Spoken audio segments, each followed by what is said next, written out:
I will be introducing you guys to our volunteering team called High School Soap Lab. Okay, so to get us started, let me ask you a question. So what is this?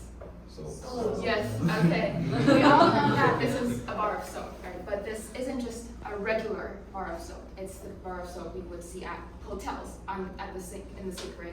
And so the problem with this is that, let us recall, how many times do we use this bar of soap before we depart, like before we leave?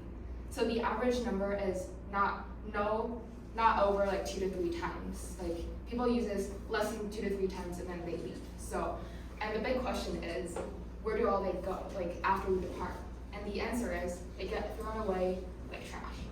And so you might not think this is a very big problem, but when I saw a news article in 2021, it was during the pandemic.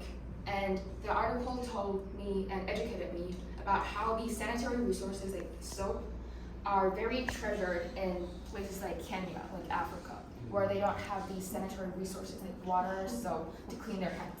And this is actually very crucial to their survival during COVID-19. And so this is why I thought about this question. What if? What if we can make a difference? What if we can do something about this? And what if we can better allocate these resources to the people who really need it? And this led to the formation of our team, High School Soap Lab. Okay, and so just to briefly introduce you to who we are. So we are a team founded in 2021, pretty young team, and we are consisted of a team of 20 students from 10 different schools, all high school students and some younger. And our goal and objective is to use soap as a medium to raise environmental awareness and bring good to the world.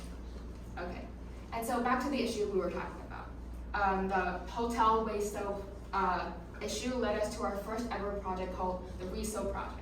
And in this project, we cooperated with an organization called Step 30, who would regularly send clothes, shoes to places in Africa, like Kenya.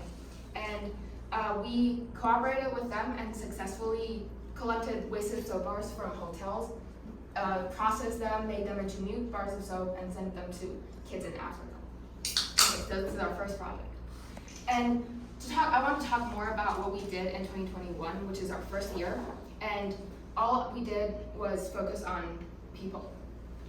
And so during that time, our whole team had 5 people, like 5 members. And during the span of the two months of the summer, we made a total of 1,700 bars of soap and sent them to different hospitals in Taiwan to show our love and support for these doctors, nurses during the pandemic. And we also expanded our impact. We went from our campuses, we taught in our schools, our classrooms, and then we stepped out of our school into the community where we visited daycare, elderly care centers, and sent them our soap to show to the people who need it. And also we stepped out of Taipei to other places in Taiwan, like rural schools, and we taught kids how to make these soap bars, and we spread our influence across Taiwan. And in 2022, our group and our main focus is on our environment. So the big question is, what is the relationship between soap and our environment? So I narrowed it down to 2 points. So first, we have plastic containers. So I believe we are very used to using liquid cleansing products like shampoos, conditioners, or body soap, like body soap wash. And the problem with this is that they're all packaged in these bottles of plastic, and this would definitely lead to negative impacts on our environment. And second is actually very overlooked by a lot of people don't know about this. So in these products, there are a lot of environmental hormones or artificial chemicals, including artificial perfume, which brings smell to or scent to the product, preservative, fixative, and plasticizers. So actually, if we imagine, the longer the smell and this aroma and the scent stays on us, the longer these plastic, microplastic particles are staying on us. And not only are these artificial chemicals harmful to our body, if they get released into the marine ecosystem, it can also bring destruction and damage. Okay, and to spread this environmental awareness, we collaborated collaborated with over 10 welfare or environmental organizations and held over 20 courses and taught over 600 kids about this issue and how soap bars can actually influence the environment. And this is our biggest project that our team held, and this is called the Oil Recycling Project. And in this project, we basically took oil waste, because there are two main ingredients in soap making. One is oil, and one is like basic liquid. Like there are two main ingredients, and oil is one of them. And so for this project, we recycled oil waste, like the cooking oil we use or expired oil that are no longer useful, and we collected them and taught the public how to make these wasted oil into soap bars. And so our impact, we recycled 100 kilograms of wasted oil, and we taught 300 people during that day, like the day of the event, and we made a total of 2,000 soap bars and sent them to 20 corporations like schools, hospitals, or restaurants. Okay, and so this is some of the images that of the day, and so we taught the public from little kids to like all the elderlies, and it was definitely a fun experience for us.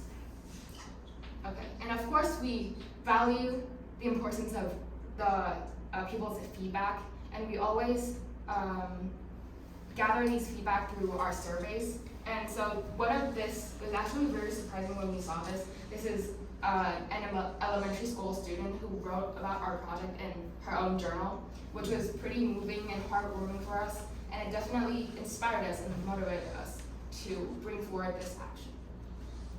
Okay, and in 2023, I'll just briefly talk over this thing. So we wanted to spread more environmental awareness, and we taught more soap classes in the Vietnam International Academy and also different high schools. And we also attended events like the International Earth Day event and our Green Styling event, where we educated more of the public with other environmental organizations or groups. So to talk a little bit about our future goals, because we are a pretty young team, so our impact isn't that big yet, and so we would definitely like to expand our team, recruit or train new members, and we also wanted to work on our media outreach, maybe through podcasts, YouTube videos, or other online courses to reach a broader range of audiences. And also we like to strengthen our long-term collaborations with other organizations, also focus more on environmental education and public feedback. And so this will bring me to the end of my